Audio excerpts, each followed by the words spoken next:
I may... Do not preach to the choir. No, I'm not preaching. Sandali lang. Department of Justice at Senador Marcolita nagkainitan po kanina sa Senate Blue Ribbon Committee hearing sa pagpapatuloy po sa investigasyon sa maanumalyang flood control under Bangag Admin. Muling nanindigan po ang naturang senador na may problema ho talaga. May problema ang Department of Justice tungkol po ito sa Witness Protection Program. At ito mga kabisdak, biglang merong agaw eksena po. Diyan sa Senate Blue Ribbon Committee hearing kanina, may Yellow Army na dumating, anak ng kagwang. At resource person ni Panfilo Lacson, itinuturong tuta ni Tambaluslos itong si Corley Diskaya. Bongbong Marcos, haya na po. Sinampahan ng 2 impeachment po ngayong araw. Ang tanong lang naman yan, ma-impeach kaya itong si Bungit, anak ng kagwang? Hoy, mga crooks! Impeach na natin itong problema sa bayan. Salot itong animal na ito eh. Magandang gabi po sa ating lahat. Pa-like po muna, pa-share, pa-subscribe at pakipindot po ang inyong notification bell upang lagi po tayong updated sa ating mga video. At suportahan po lagi ang Birada Aguila tuwing Lunes hanggang Biyernes, alas 2 hanggang alas 4 ng hapon sa Birada Aguila YouTube channel at pangalawang YouTube channel ko po ang Bisdak Historiador. Unahin muna natin itong impeachment laban kay Bungit. Medyo madali lang naman ito pag-uusapan natin. Nagulantang nga po ang mga bubonistang, tanganistang, loyalista ni Baki at ni Bangag na ngayong araw ay sinampahan po ng impeachment itong si Bungit. Hindi lang po isa kundi 2 impeachment ang sinampa ngayong araw. Pero pakinggan po natin ang balitang ito. Narito po. Ma-impeach kaya itong hinayupak na Bungit? Pakinggan natin. Inihain sa Kamara ang kauna-unahang impeachment complaint laban kay Pangulong Bongbong Marcos. Ang abogadong si Attorney Andre De Jesus ang nagsumite ng reklamo. Kasama niya si House Deputy Minority Leader at Pusong Pinoy Party List Representative Journey Jet Nisay na siyang nag-endorso ng impeachment complaint sa Office of the Secretary General. Ayon sa reklamo, kabilang sa inilatag na grounds for impeachment ay culpable violation of the Constitution, betrayal of public trust at graft and corruption. Pinagtaksilan umano ni PBBM ang tiwala ng publiko sa pagpapahintulit nitong isuko o arestuhin si dating Pangulong Rodrigo Duterte para dalhin sa International Criminal Court sa The Hague, Netherlands. Bigurin umanong Pangulo na i-veto ang unprogrammed appropriations sa General Appropriations Bill. Nakasalaad din sa reklamo na nag-commit si PBBM ng graft and corruption dahil umano sa pagbenepisyo sa kickbacks at ghost projects. Ayon sa Secretary General ng Kamara, i-refer nila ang reklamo sa Office of the Speaker. Ito yung gustong pag-usapan ng taong bayan, hindi puro sa social media. Ito ay sa tamang forum natin tagalin. At naniniwala kami sa saligang batas, public office sa public trust, that no one, not even the president, is above the law. So sabi nga, mapanagot ang dapat mapanagot. Ayan po, at 2 impeachment po ngayong hapon at meron ding sa Makabayad Black. Ayan. Nagsampa rin po sila ng impeachment, nahiyayata sa mga nagsampa ng impeachment labang kay Bungit. Medyo mabibigat po yung articles of impeachment. Na pag tiningnan mo po kasi, talagang talagang impeachable talaga siya. May betrayal of public trust, culpable of violation of law, lahat nandito eh. Alam mo ako sa akin, wala akong pakialam kung sino po yung nagsasampa ng impeachment laban kay Bongbong Marcos at sino yung nag-endorso. Ang nag-endorso kasi Pusong Pinoy Party List Representative si Jet Nisay at yung abogado si Andres, yun po yung nagsampa ng impeachment reklamo. Kanina nga, pasabdahan lang natin ko konti kasi alam naman ho natin ang impeachment is a numbers game. So ang pinagtatalunan na lang dito ay enough ba yung bilang numero ng mga kongresista na gustong ma-impeach si Bongbong Marcos sa pagkapangulo diyan sa Kongreso. Alam mo ho, talagang ang labanan na lang ho dito, konsensya di bubo na lang no? Ako kung may mga konsensya itong mga buhayang ito, mga kongresista, marapat dapat lamang na ma-impeach si Bongbong Marcos. Itong kay former President Duterte, ito yung article sa number 1, first articles, respondent order and able to the kidnapping and surrender of former President Rodrigo Roa Duterte to the ICC. Doon pa lang ang ebidensya talagang meron. Nagkaroon ng Senate investigation kay Amy Marcos at inamin po ng mga Remulla Brothers na it's a done deal. At after po nang makidnap po si Tatay Digong, ay dinala po sa Dahig, hindi po dinaan sa local court na yung karapatan nga ni former President Duterte ay hindi po pinagbigyan. Yan, talagang basihan na po yan, kidnapping. Pangalawa, respondent is a drug addict whose condition impairs his judgment and leadership. Hindi sinabi yan ng News 5, nakasama rin itong issue sa pulburon kay Bongbong Marcos, na hanggang ngayon ay takot na takot po magpa-hair follicle drug test, na mismong ikinanta rin po siya ng kanyang kapatid na babae na sinabi ay si Bongbong Marcos ay ganun talaga ang bisyo, nagpupulburon. Pati po yung mga anak daw niya, pati rin itong si Liza Marcos. Pasada lang tayo ng konti. Respondent failed to veto on program appropriation in other constitutional provisions of the General Appropriation Bill. Itong sagabo, hindi lang po isang taon, kundi 2022 yung question dito, 2022, 2023, 2024, 2025, and 2026. Itong 4 na taon po na pagpasa ng national budget na sandamakmak ng program funds na meron nga pong 800 billion pesos sa isang taon. Program funds. O dali ka rin dito bungit. Pang-4, respondent benefited from the kickbacks arising from the budget insertion and ghost flood control projects. Ito na nga ho ngayon sa flood control. No? Inimbestigahan sa Senate Blue Ribbon Committee. Naalala po natin na sabi ay tumanggap ng 100 billion insertion po itong si Bongbong Marcos. 200 billion na nga yata sa ayon po mismo kay Saldico. At monthly, merong SOP na 2 billion. Anak ng kagwang. Sana all magnanakaw. At ito pa, respondent created the ICI to the shield corrupt allies. Yung ICI ay pinoprotektahan yung kanilang mga kakamping kontratistang mga buhaya, lalo na itong si Martin Romualdez. At gusto ko po yung isinama po nila yung patungkol sa PhilHealth, anak ng kagwang. Yan talaga, maliwanag po yan. Supreme Court na nagsabing illegal. Illegal po yung ginawa ho ng gobyernong Marcos na pinakailaman po ang budget ng PhilHealth. 60 billion pesos ngayon inutos nila dahil nagsabi ang PhilHealth, ang Supreme Court, ibalik ninyo. Ibabalik nga. Pero ang kanilang, ang perang ibabalik ay yung pera galing sa bayan. Yung ninakawan ng mga animal, yun din ang magbabalik sa nakaw nila. So, doble, 2 bisis ang pagnanakaw. Niluloko ang taong bayan, kaya dapat may impeach itong hinayupak na ito. Ayan po, ang tanong natin dito, kaya-kayang tibagin ang pwersa ng mga demonyo dyan sa Kongreso? Kasi nga, ang faction ngayon sa Kongreso, Marcos Romualdez faction na po ito. So, nagkahati-hati na po. May faction po dito si Marcos, Toby Chanco. May faction din si Romualdez. Na sila na yung mga tingog party list, mga kaliwang grupo. Tingnan po natin.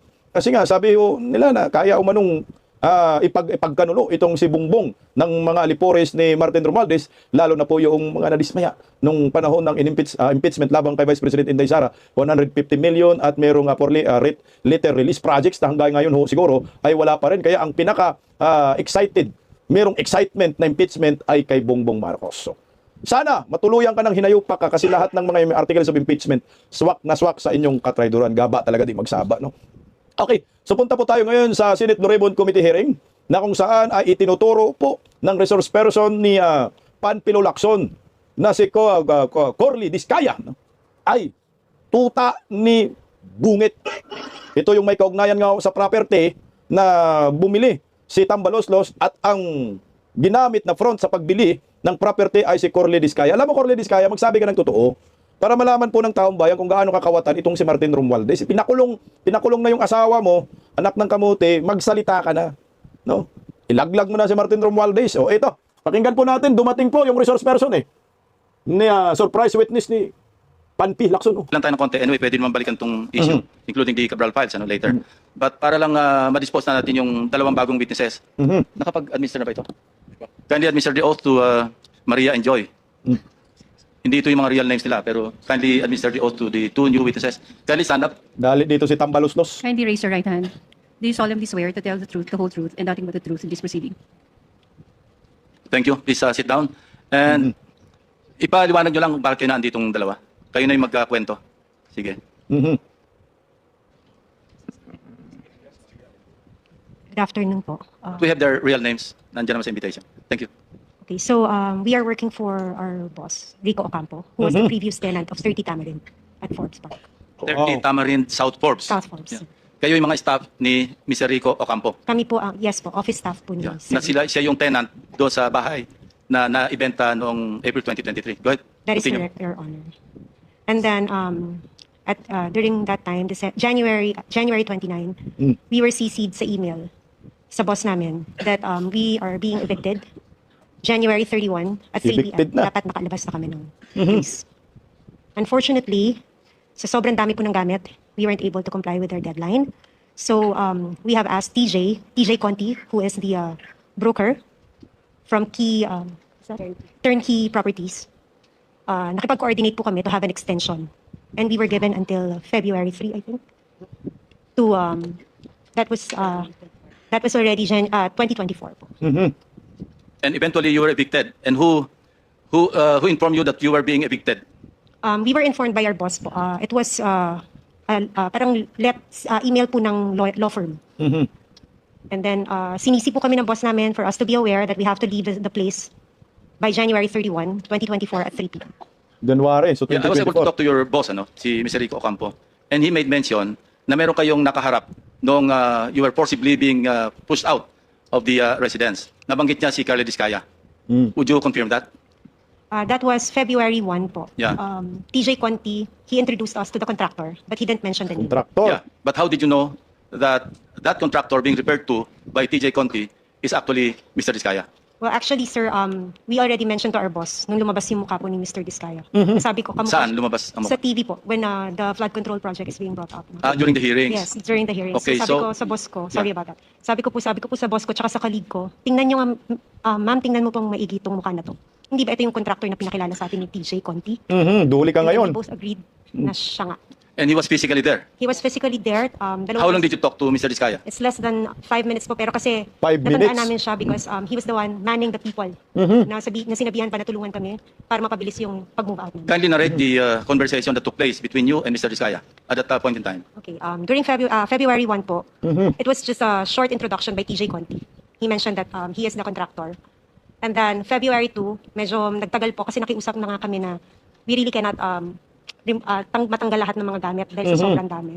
And he also mentioned to us na contractor ako dito meron din kaming deadline. And then we both asked baka pwede po namin pakiusapan yung may-ari, yung bagong nakabili ng bahay. And then he also mentioned that si Romualdez ang nakabili. And then Holy after po kabalbon. nun, That's according to Mr. Diskaya. that is according Okay. to the contractors. Okay, so parang ang lumalabas, si Diskaya yung nagpo-front nga, no? Nakikipag-usap dito. Sila tenant, no?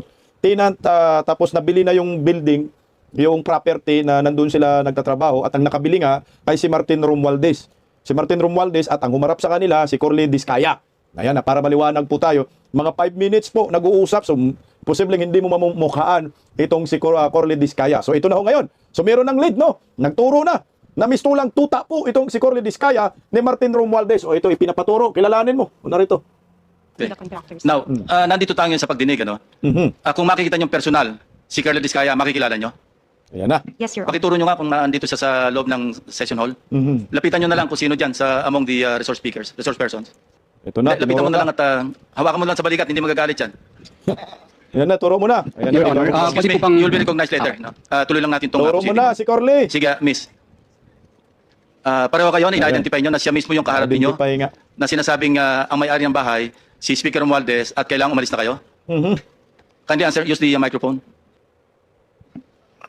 Tama po, Your Honor. Tama po, sir. Ito So na. maski ngayon, sa susunod na panahon, sa ibang pagkakataon, ganyan pa rin ang inyong magiging statement. Correct, Your Honor. O ngayon, Curly, it's your turn. Your Honor, okay lang po ba tanggalin nila yung face mask nila? Kasi sa totoo lang po, talagang hindi ko sila naaalala kahit sa panaginip ko na It's naginip not ako ng for you to bangungot. identify them, it's for them to identify you. No? Your Honor, wala po kasi ang maalalang transaction Well, at saka that's your nakapas. option to deny.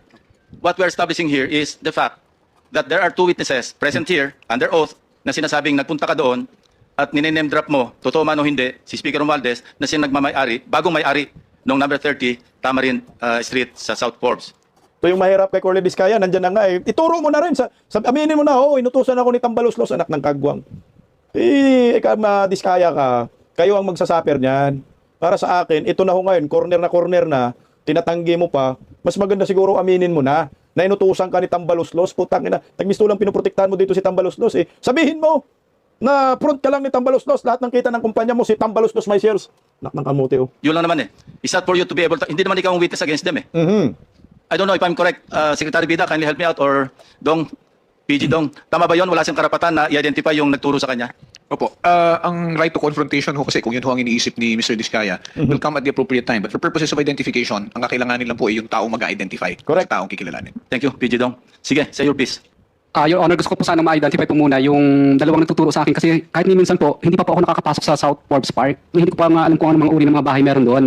So, malabong-malabo po talaga at wala po akong inuutusan na kahit sinong broker kasi takot po akong bumili sa mga lugar na yun. Ang kaya ko lang bilhin po ng mga lupa sa lugar lang po ng mga Pasig na hindi ganun kamahal ang presyo ng lupa.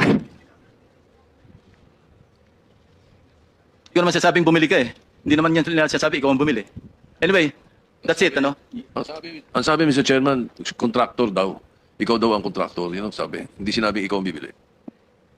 Your Honor, hindi pa po kami nakakapasok sa South Forbes Park. Settled na yan. Isang beses. Opo. They pointed to you, they identified you, and you are denying. Period. Yan ang mahirap kay Diskaya, parang ang hirap din ipagtanggol tong Diskaya na to. Kaya si Senador Marcolita, nababash eh.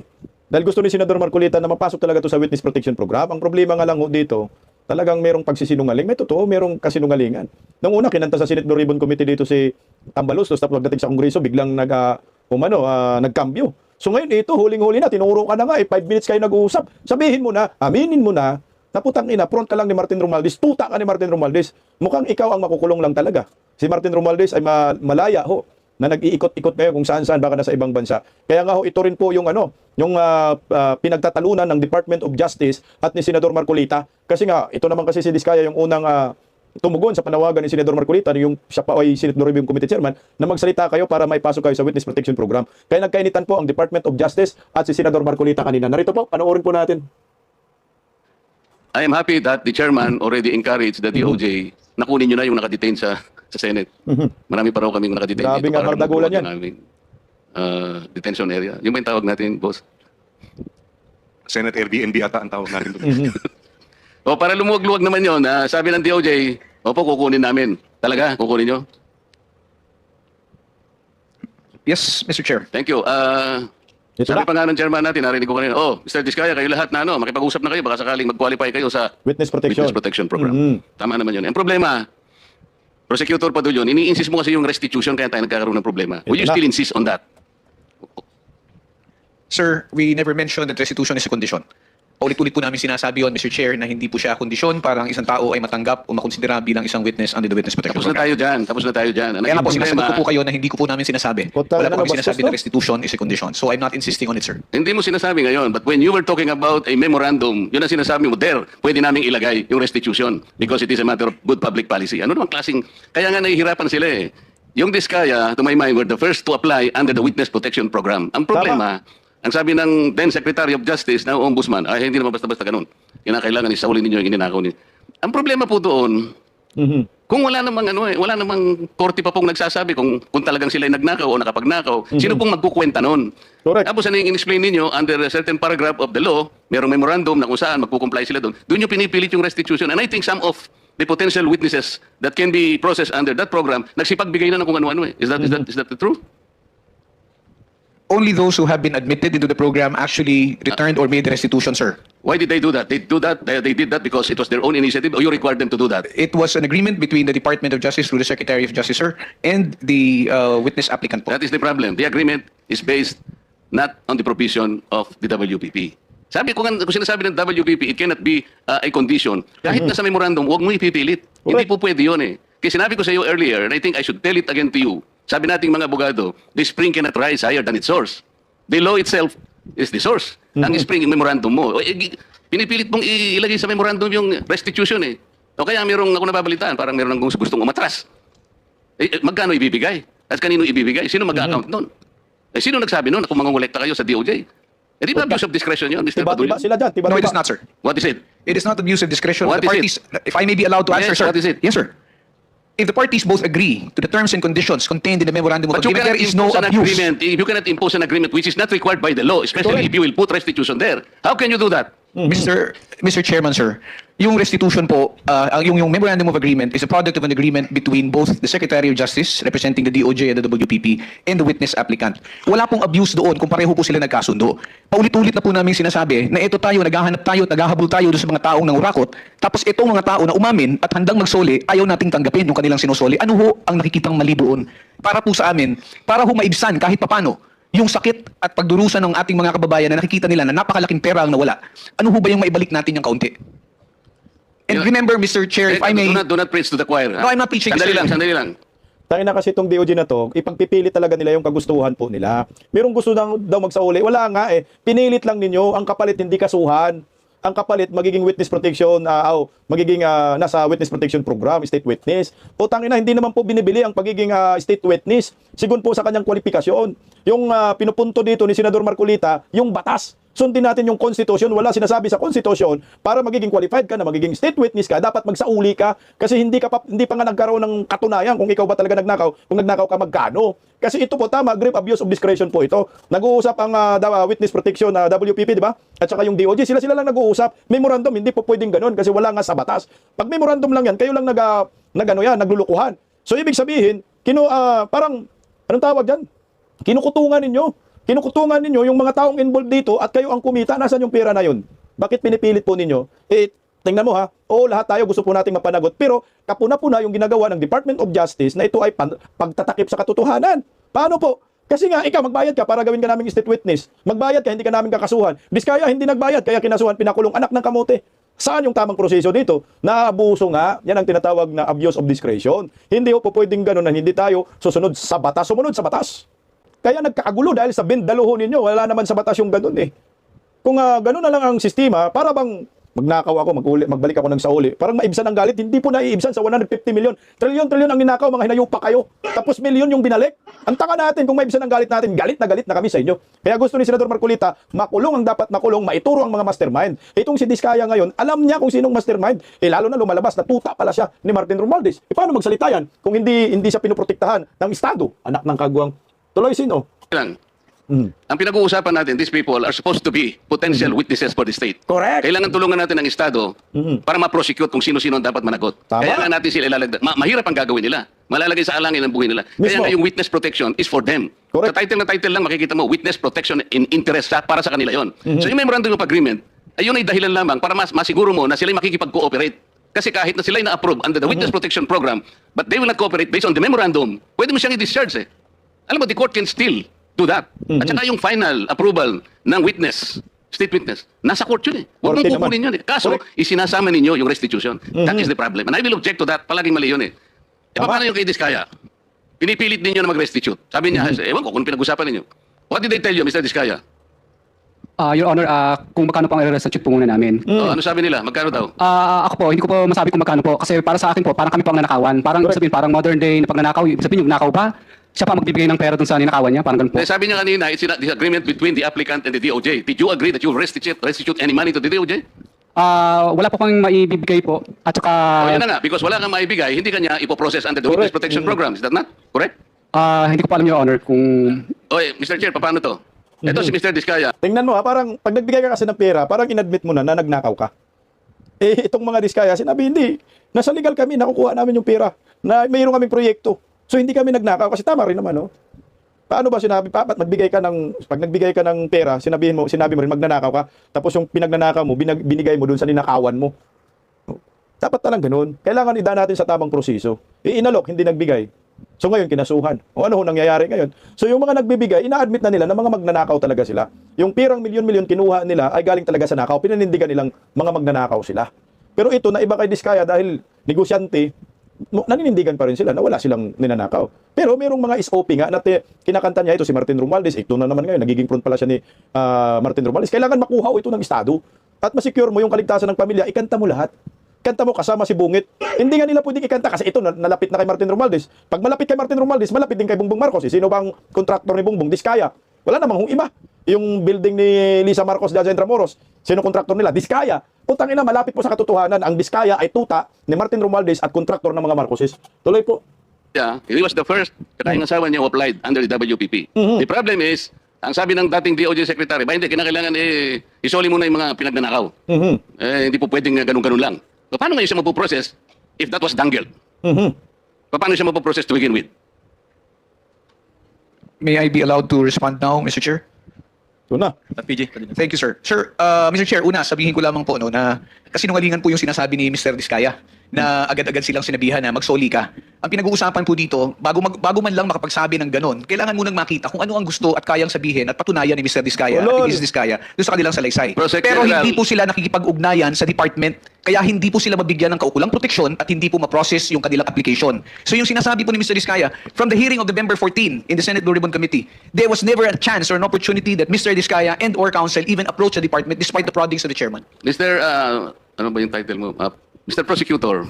Mr. PG na lang. Oh, Mr. PG. Nung ako yung chairman pa dito, sila yung unang nag-apply. Tama. So, dahil kailangan nila ng Nahikayat. protection, it was incumbent upon the chairman na sumulat sa Senate President to endorse yung kanilang application. That was the provision of law kasi. But even before they can do that, actually kasi nung sinasabi ko yon nung hearing, di ko naman alam mapapalitan na pala kami. Alam mo na yon, di ba? Yung araw din na yon, nag-press con na si Secretary of Justice. Boying. Narinig ko eh. Sabi niya, hindi po pwedeng ganun. I cannot apply. Hindi pwedeng basta-basta ganun na lang. And then the new Senate President, based his judgment of not entertaining that application on the articulation of the Department of Justice. So, ang tinatanong ko nga sa inyo, hindi siya sinungaling. Siya yung mismong kayo ang nagbigay na ng condition kasi. Kaya sinasabi ko, if you insisted on the condition of restitution, how can Diskaya or any other persons similar to his situation even begin to apply under the WPP? Exactly. Tuloy natin yung banatan. Konti na lang, oh. If I may respond, Mr. Chair. If I may refresh the memory of the good senator, during the last hearing of November 14, 2025, that matter that you raised about the statement made by the former Secretary of Justice was already put on the side when you asked that question. And we already informed the chairman that if they wish to file their application, if they wish to be processed, they go to the Department of Justice. Binanggit po yan, nasa transcripts po yan na sinasabi niyo, o sige, wala mo nang pag-uusapang restitution. But did they ever come to the department to coordinate with us? No, they did not. And let me just put it on record, sir, na hindi po ito question kung sino ang nauna na Yan na nagsalita. naman. Hindi po ito question kung sino Tumambyo, yung naunang nagbanggit ng napakaraming pangalan. Kung hindi rin naman nila kayang suportahan ng ebidensya. O Lord, sabi mo kanina, hindi nauna si Diskaya ang nag-apply ng Witness Protection Program. Anak ng kago. So ngayon, kambyo ka. Hindi usapin ng sinong nauna at nahuli. Anak ng kamote talaga. Hay, buhay mga animal. At wala rin naman silang mabibigay na magpuprove o magpapatunay doon sa kanilang mga sinasabi. Yan po ang kailangan naming suriin. I'm sorry, Mr. Chair, he did not refresh my memory. Pinupulyot mo yung memory ko eh. Hindi siya nagpunta rito na sabihin niya na, okay, pumunta ka sa DOJ, huwag na muna natin pag-usapan ng restitution. Walang ganon. Nagpunta nga siya rito dito si DOJ Secretary din eh. O sabi ko, Boying, okay na ba yun? Papupunta. O di wala nang ano ha? Wala nang restitution na. Basta papuntahin mo sila magkasama doon. Hindi ba nagpunta ka, Mr. Diskaya? Yung kinabukasan nung magkita kayo rito? Mr. Diskaya, you may respond, but unfortunately, your time's up. Your Honor, Your Honor, hindi po kami... yes po, Your Honor. Yeah, Sige. proceed. Kasi tapos na yung time ni Oh. Senator Marcoleta. Yes po, Your Honor. Opo. Pumunta ka. Paliwanag doon. Bali po, Your Honor, kasi po di pa po nagsalita po yung misis ko na Kaya ganito, wala na akong time eh. Pinapunta ka niya ron. Nandito eh, nag-usap kayo eh. O, kayong dalawa mag-asama, punta kayo ron ng alas 9. Pumunta kayo, sinabi mo niya wala nang restitution. Noong una po, wala pong sinabing may restitution, pero nung sumunod po, yung panghuli po naming usapan Meron na. po is may restitution, magkano daw po ang restitute namin, tapos kakasuhan din po daw kami at hindi didiinan. Pero Puta gusto ko po, na. Your Honor, na hindi na po muna magsalita ng dire-diretso kasi po yung huli po yung misis ko na nagsalita siya na hindi daw po kami kasama sa WPP, natatandaan ko po yung huling hearing po dito, ay nakulong po yung misis ko sa Davao. Samantalang meron naman po nag-exist na project. Kaya natatakot po ako, Your Honor, na baka pag nagsalita na rin po ako, baka po sa susunod po ako naman po ang makulong. Kaya hindi na po ako magsasalita. Alam mo, nakikita ko kay Diskaya, may alanganin din talaga siya. Wala siyang tiwala sa gobyerno. Nakikita ko. Hindi naman kasi may pagkatiwalaan tong gobyerno ni Bangag eh. Sayang to, no? Kung si Marcoleta lang nagiging chairman pa, napasok na to siguro sa Witness Protection Program. At marami nang nakanta kasama si Martin Romualdez, Bongbong Marcos at si Sandro. Oh, ito yung Yellow Ranger, anak ng Kagwang. Oh. Sino tong Yellow Ranger na to? As the good chair stated a while ago, for my protection po Sino ka dong? and security po. Pero nasa kulungan ka na yun, you're in detention right now, di ba? Oh, Are you grabe, in detention oh. already? Balot na balot ang animal. Yes po. Your Honor. Tubarin mo yan, animal ka. Mr. Chairman, I don't see the basis for his request. Yellow Ranger. I do not see it as valid. How can he, maybe he's protecting himself from shame. Baka, yan. Baka nahihiya siya dun sa mga kasamahan niya Tama kung ka sino kaya dyan. ayaw Oo, makipagkita yung gaga. kanyang Ano talaga ang dahilan bakit kayo nakatakip? Ako, nakita ko lang isang posibleng dahilan. Baka sa future mga police lineup, makilala kayo. Is that it? Or any other reason? The main reason, Mr. Chair, I am begging the indulgence of all the good senator for my protection since the Buksan case mo na, is Gageo. already pending before the Syndic and there's no judgment. Ano po? Yeah, Putang ina, I sino think ba yan? that's the ruling of the chair. Kindly expose your face. Putang ina, ubarin mo na yan. Ayan! Please continue, Senator Ang JD. mga Thank you, Mr. kasama Chair. sa kawatan. Gaya na kanina sabi ko, RD, no? RD pa kanan. Nagpunta rito. Tingnan lang, gagi. Oh. Request po as the good chair Balik natin ang ano. stated. Gagi, oh. Yellow Ranger, kakampi ni Martin Romualdez, kakampi ni Tambaloslos, kakampi ni Sandro, kakampi ni Bungit na ma-impeach na. Ang dilaw na itlog ba?